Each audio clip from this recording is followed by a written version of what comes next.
Hey kiddos, I'm so glad you're here.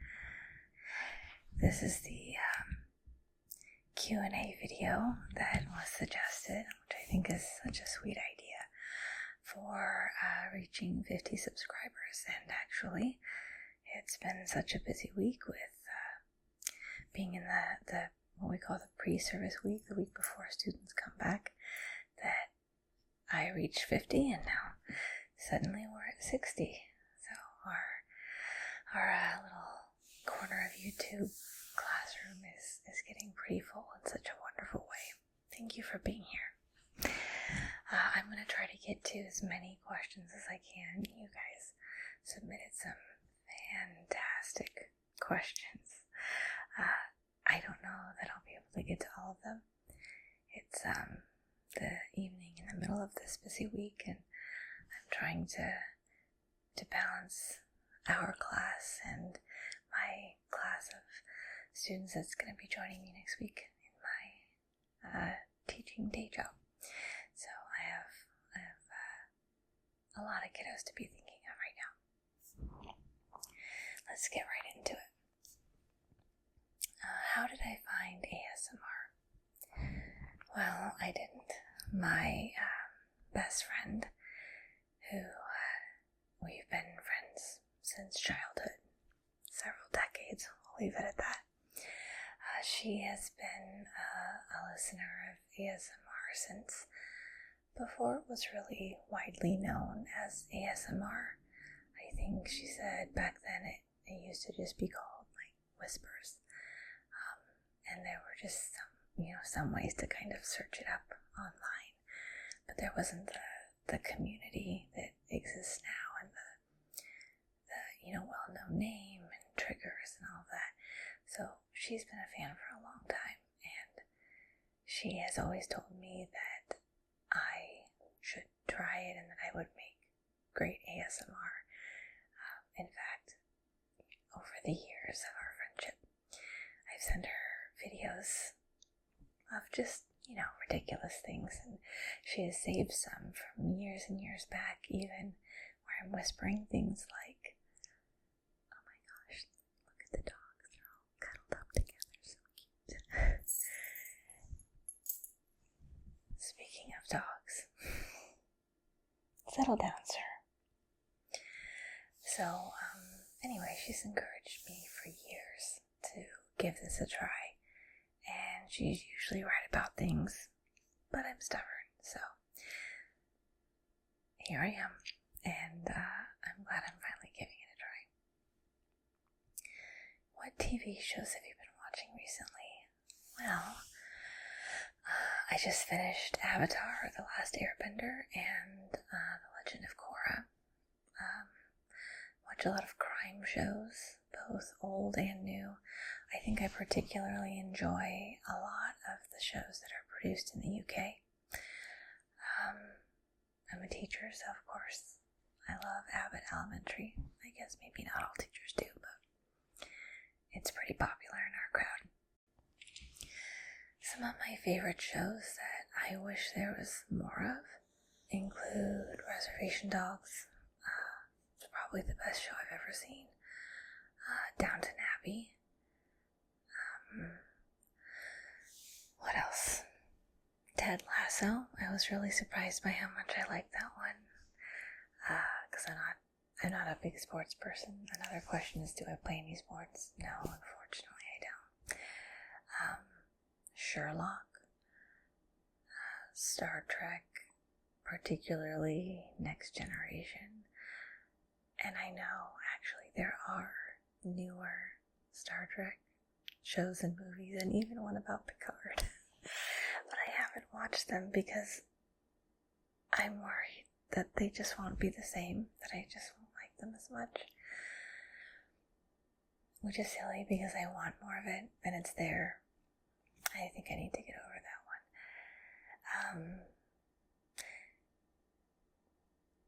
Yeah, I think that's a good list of TV. Let's see, do you play any video games? Yeah, I love video games. I've been a big Nintendo player for decades. I like pretty much any Mario game, They're so lovely. I particularly like the older Paper Mario games. I like Animal Crossing. Breath of the Wild changed me. It's a fantastic game. And recently, I got a PlayStation. It was a big purchase. It took a long time to kind of justify it because, you know, a lot of things are available on Nintendo stations like Switch. But there are enough games that I think are really interesting and beautiful graphics that I finally got one. And I've been really enjoying the really super sophisticated graphics. It's beautiful gameplay. Do you have any tattoos? If so, can you show any? And do they have any specific meaning? I do have one tattoo. It's here on my shoulder. I won't be showing it because I like to stay buttoned up. But the tattoo is of the camping symbol. That's the symbol that you see if you are driving down like a highway, and there's often a brown sign on the side of the road that has, it's a tent. It's like kind of an inverted V with the ground underneath it. And the reason I have that tattoo is that camping has been a consistent, joyful, and tradition, loving tradition in my life. I camped a lot with my family as a kid, and when I met my best friend and we became close, I would also camp with her family, and she would camp with mine. And now that we are grown, it's something that we still enjoy doing together. She and I will take our dogs and go out camping. So it's just been a really consistent source of joy that I hope continues. Let's see. Do your friends know about your YouTube channel? Of course, my best friend does, and a couple other friends and family members as well. What first got you into ASMR? Well, the hard part for me is that I don't actually experience the ASMR effect. I can definitely enjoy a lot of ASMR videos for the general relaxing vibe, the kind of warm, caring comfort that a lot of them have, satisfying sounds, but I'm not lucky enough to actually get that sensation. I wish I did. I'm curious what got you all into ASMR. Did you discover it on the internet or with real life experiences that made you seek that online? Let me know what got you into ASMR. I'm so curious because I don't get that experience and I just want to know what that's like. Which countries would you like to visit? I love this question. The big goal right now is New Zealand. I want to go to New Zealand with my best friend and I to do a Lord of the Rings tour. We are big fans, and it looks just so incredibly beautiful, and the tours look amazing, just like the experience of a lifetime.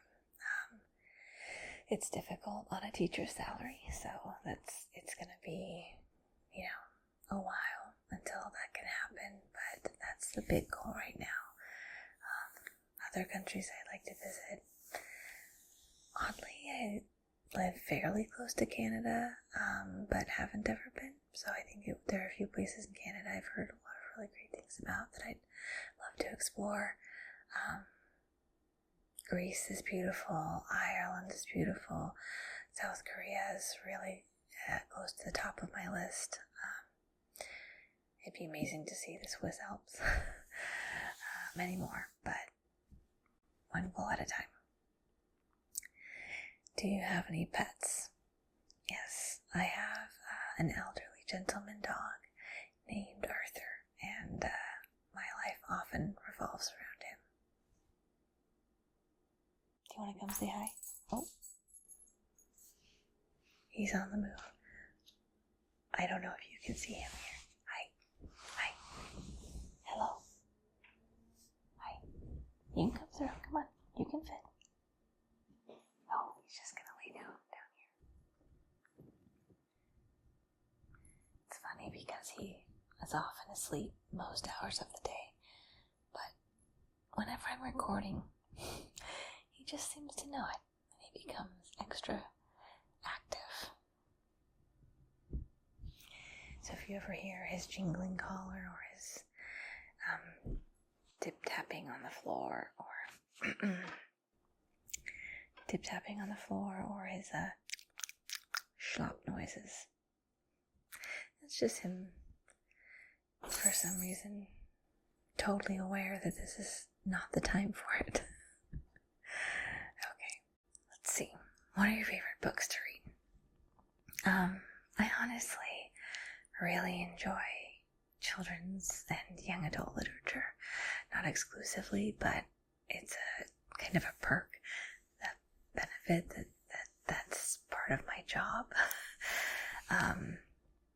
My favorite kids novel right now is The Wild Robot, which they've made into a movie, and it's actually going to be released in September, and I will see it, but I'm worried that I'm going to be disappointed because it won't be the same. I think that's kind of a theme for me. Change is bad. No, change is good in a lot of ways, but I think I'm particularly disappointed already that the robot doesn't look anything like the robot in the book, and Peter Brown's art style I find very charming and very endearing, and I think it fit the story really well, and so seeing it look so different was a letdown. I think the robot looks more like a Star Wars robot, but I'm definitely going to see it, if anything, just so I can talk about it with my students, because I read it to them every year. Let's see. I had other books, The Hobbit and Lord of the Rings, of course. One of my favorite books for adults is Everything is Illuminated, which was also made into a movie, but in this case I saw the movie before I had read the book, and I loved the movie, so then I read the book, and I loved the book, but the difference in the endings absolutely haunted me for months afterward, and now it's probably going to haunt me again now that I'm thinking about it again. Both very fantastic, but haunting. Let's see. What made you want to be a teacher? There are a lot of things that led me to teaching. One thing is that I always loved school. I would stay after school and ask for more homework. Also seeing how the impact that a teacher can have on kids, and it's not all 100% one teacher, but a teacher can really make a big difference in how kids feel at school, whether they feel like I did, excited to be at school, like I belonged there, like I was successful and capable, and learning was exciting. I felt smart. I know I had challenges, as any kid does, but I felt so good at school. And I had family members who didn't, who had kind of the opposite experience. They felt that, their teacher didn't like them. They felt like they were not smart. They were. And so I want to be the teacher that makes that difference. That, helps kids feel like they are capable and successful and welcome and full of potential, because they are. I think it's true what they say, that kids aren't going to remember what activities you did or didn't do, but they are going to remember how them feel. It's true for me. And I think it has a big impact on your life when you feel successful at school or don't. And the decisions you make because of that, whether you're engaged in school or not, whether you finish school or don't, whether you see yourself as a learner or not. It's important. So, let's see. What is your biggest pet peeve? Well, I have ADHD and an auditory processing disorder. And so, there are a lot of really cool things about having a neurospicy brain. With ADHD, I think it helps give me kind of a fast processing speed.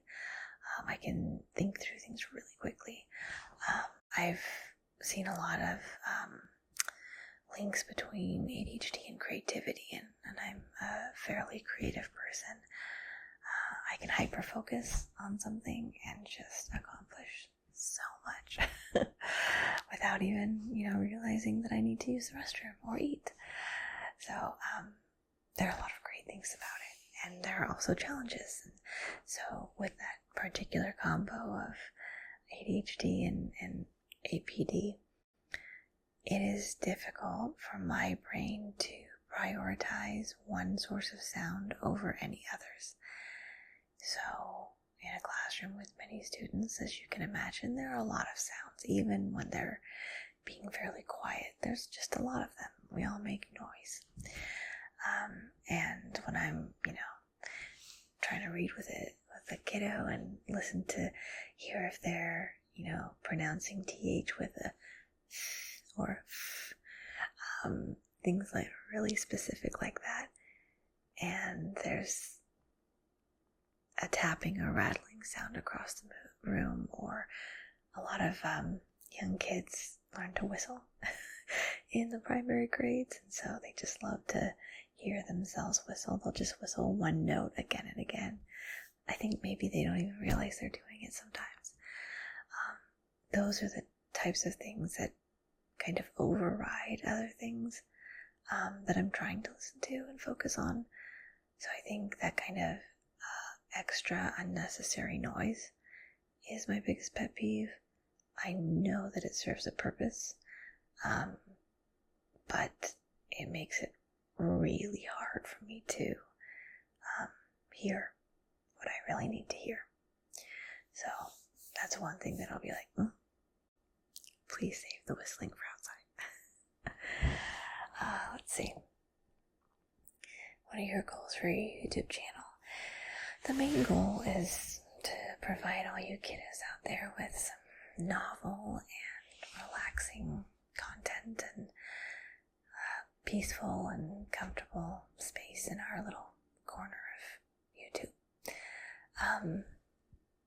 I see a lot of the kiddos at my school going through big experiences, and I see the need that they have for that feeling of comfort and care and being able to really relax. And I want you to feel as immersed as possible in this classroom experience that I'm building here for you, because it's, in many ways it's very real. This is my job. This is what I do.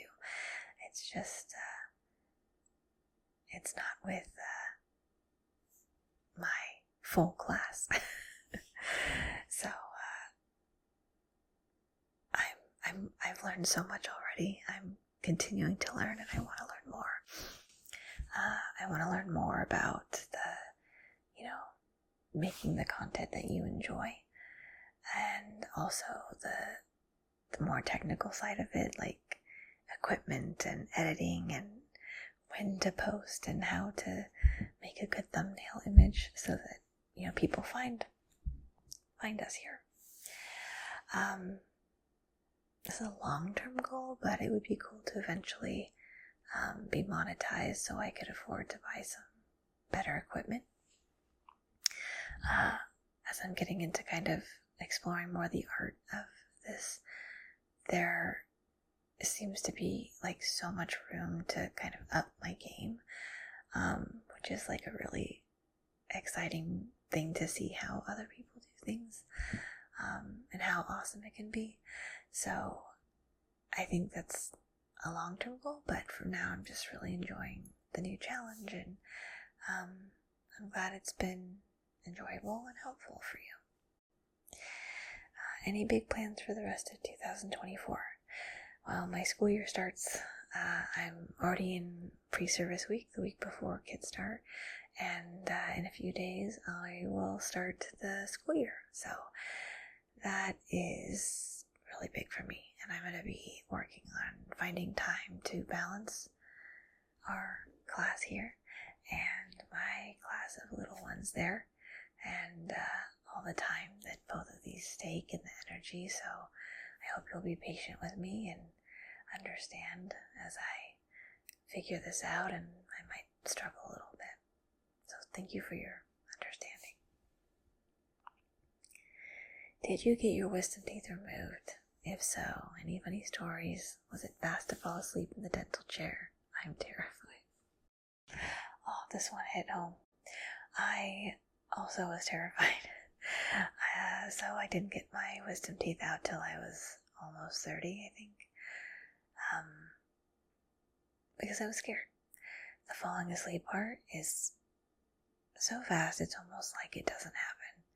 What I remember is them telling me that they were going to count down, and then I woke up, and my first thought was, are you going to count down?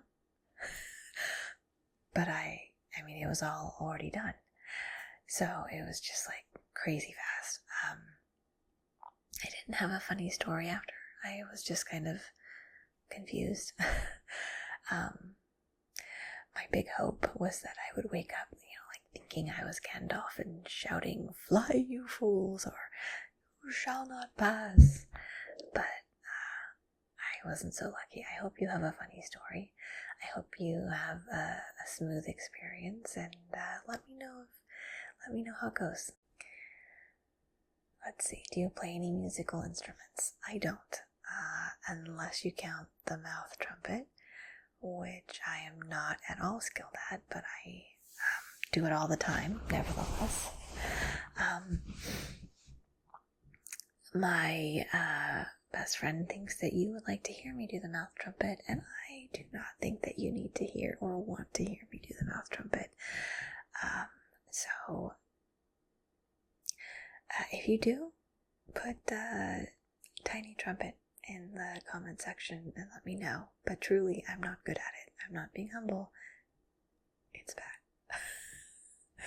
It's just very fun. If you haven't tried it, I recommend it. Let's see. What was your favorite subject at school? Oh, that's hard. I loved the experience of school. I loved reading. I loved math. Probably math. I think math is still my favorite subject to teach. They talk about love languages. I think math is my love language. You can be really creative in math. You can be very precise. There's like a satisfaction with solving the problems. I think there's an elegance to it. I love math. And I love helping kids realize that they're good at math when they come in thinking they're not. Anyone can be good at math. What ASMR channels do you watch? Even though I don't get the ASMR sensation, I do enjoy some ASMR channels quite a bit. One of my favorites is Whispers Red. She seems like just the most lovely, caring, comforting person. I also love Moonlight Cottage. The production value is crazy. The creativity is like off the charts. It's amazing. Let's see. Oh, the ASMR Ryan. I never expected to see a lot of humor along with ASMR, like relaxation. So that's kind of a cool combination. I think he's pretty funny. And then I've learned a GB. I was like starstruck. When I was very first starting, I posted a question on a subreddit about ASMR, and just looking for feedback and advice, and no one had responded. And then GB got my post and responded, and she wrote me this long, super thorough, incredibly kind response, and she checked it out, and she just gave me this great advice and feedback, and I just like so appreciate that. She's so successful. She's, one of the best, and that was really cool. So I've learned a lot from her there and from watching her videos. And I'm just discovering more new ASMR artists that I really like all the time. What do you think is the safest way for animal control to catch a big bear on the loose in the neighborhood? Well, I guess my serious answer is it seems pretty humane to use like a tranquilizer dart and then transport the animal back to where it should be. I think the answer that my students would prefer is you should contact all the beekeepers in the area and have them bring honey, and then create a trail of honey from the bear all the way back to its cave or den. Let's see. Favorite foods. That's difficult. I love Indian food, particularly paneer in butter sauce or tikka masala. Oh my goodness. Tteokbokki and kimbap are like constant cravings for me. What else? I really just love crackers. I love a burger and fries. I love beets, fruit, corn, cruciferous vegetables, cheese, steak. I could eat nam khao ta until I was sick, and then probably still eat some more. I love my Grammy's salads and her onion cheese bread. I need to stop because I'm getting hungry and it's almost bedtime. Just thinking of all the delicious foods. Let's see. Do you play any sports? No. I wish. What do you enjoy best about teaching?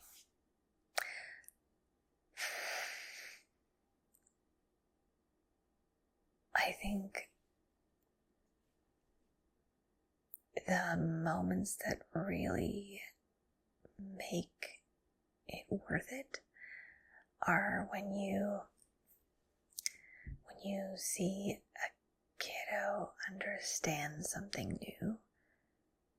It's like witnessing a miracle.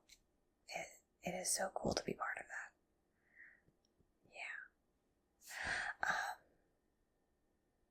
Yeah. If you could have anyone as a teacher's assistant / collaborator with, who would it be? ASM artist and or IRL buddy. I hope I'm interpreting this question correctly, as in someone to collaborate with on my channel.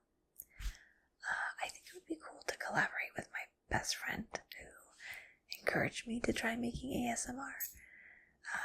She's really knowledgeable, and she has beautiful, creative nails, so she could do some of the pointing and tapping and tracing for me. I'm switching over to whispers because I think it's just late and my voice is tired, so sorry if that's unexpected. What grade do you teach? It can vary from year to year. I am best suited to primary grades, meaning kindergarten through second grade, and I've been really fortunate to stay in that range. I really love teaching the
with all those other teachers laid off, there were, way too many subs and not enough work.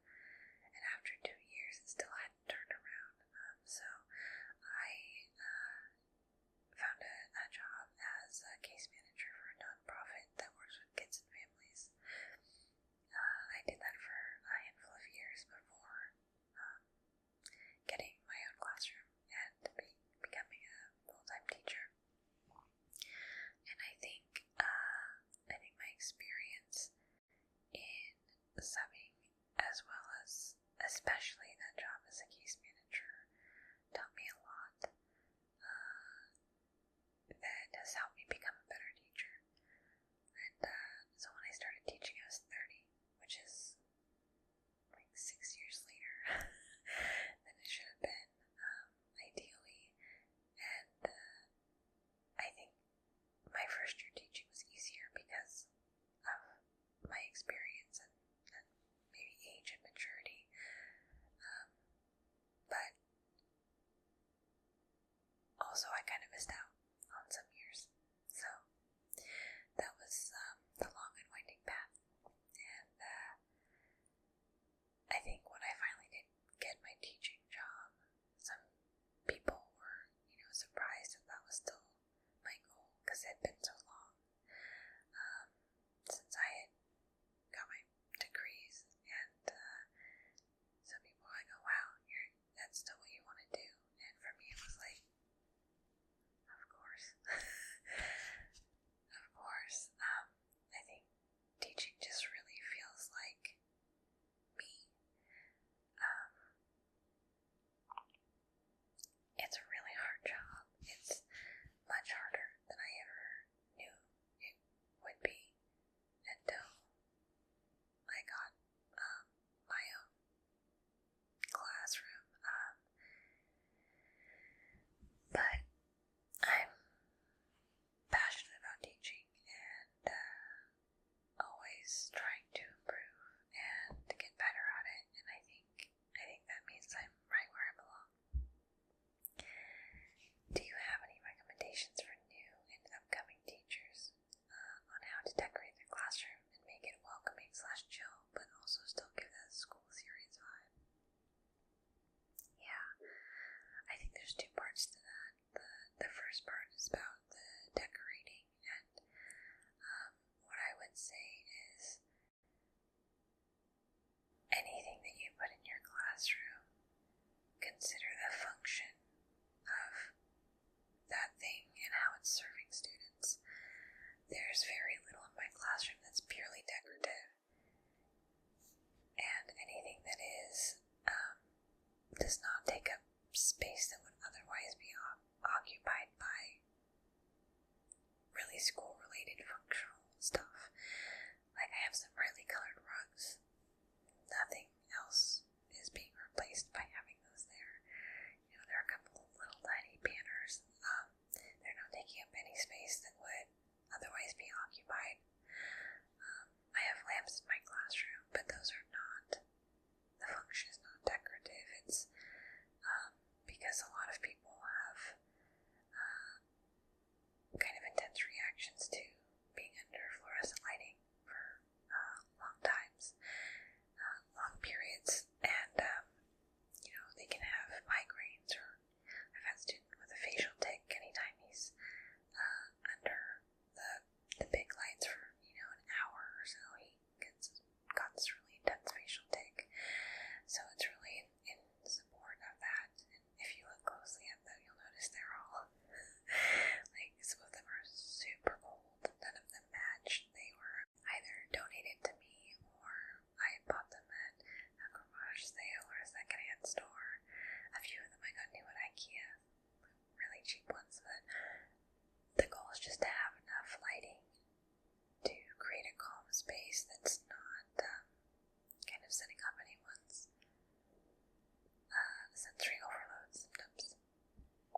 So you can make things, how did you say it, welcoming and chill by your layout. But I would warn against, I see a lot of as a new teacher can make you think this is what people do. It's not really what everyone does. A lot of teachers that have very stylized or heavily themed classrooms, or maybe it's like super masculine or super feminine, and I think it's important to consider how any kid would feel if they come into a space that's really, really specific. Like if your classroom is like floral, hot pink and teal, or just absolutely covered in memorabilia from your favorite team, or like decorated like it's an extension of your home. Like, what's the function? How is that serving your students? And could there potentially be students in your class who walk into that space and feel like they don't fit? It's tempting to want to really personalize the space, but it's not just your space. It's your class's space. You're one person in there, and there are many others. The school series vibe largely comes from the teacher.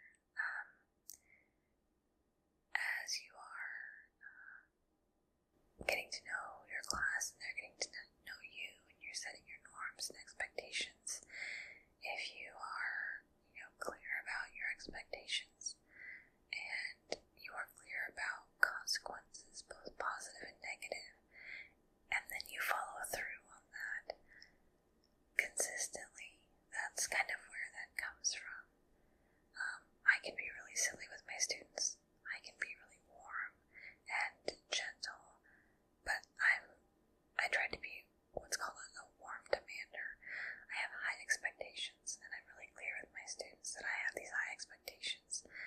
I know what they're capable of, and I'm going to support them to reach, and really stretch themselves and really work hard. And we will have moments of fun and silliness, and sometimes we will just absolutely lose it and crack up together. And this is a place of learning, and we have a purpose here, and this is how we do it. And that consistent follow through is really key. So I think that part largely comes from the teacher. I have had years where I have extremely flexible seating. Last year I think I had like 6 chairs in my classroom.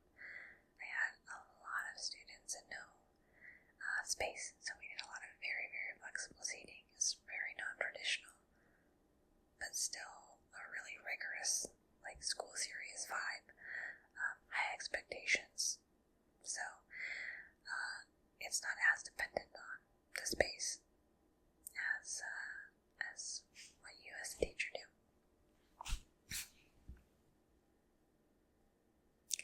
Let's see. What are your favorite clothing stores? I think I have time for a few more. Okay. What are your favorite clothing stores? Nothing exciting for most of my clothes, but I am obsessed with silly socks. So I think my favorite brand is Sock It To Me, and they're sold in a lot of places. And then there's also this store at the mall near me that just only sells amazing socks, and it is like heaven. I have a massive collection because my students noticed that I would always wear different silly socks, and so over the years they've gifted me silly socks for things like teacher appreciation, and so now my collection is just massive. I probably have, I haven't counted recently, maybe 150 unique pairs of socks. So I can wear almost one different pair per day of the school year. That's a problem. Maybe I can make you a video sometime of my collection. If you're interested, let me know. What is your biggest achievement so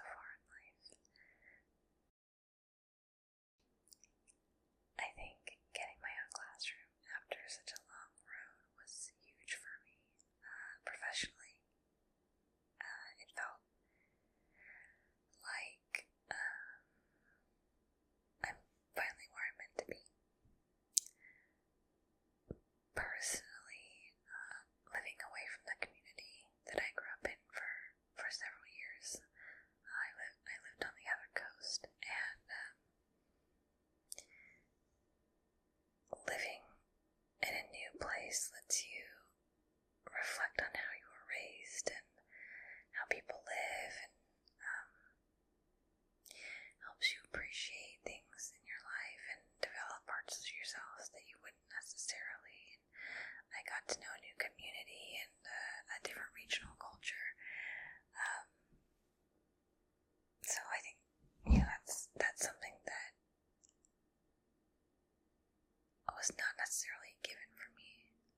It was kind of taking a big leap. So I'm proud that I did that. I think this is the last one I have time for. It's past my bedtime, and Arthur knows it. he's letting me know. What are your favorite movies? Well, earlier I talked about wanting to go to New Zealand for the Lord of the Rings tour, and that's kind of sparked by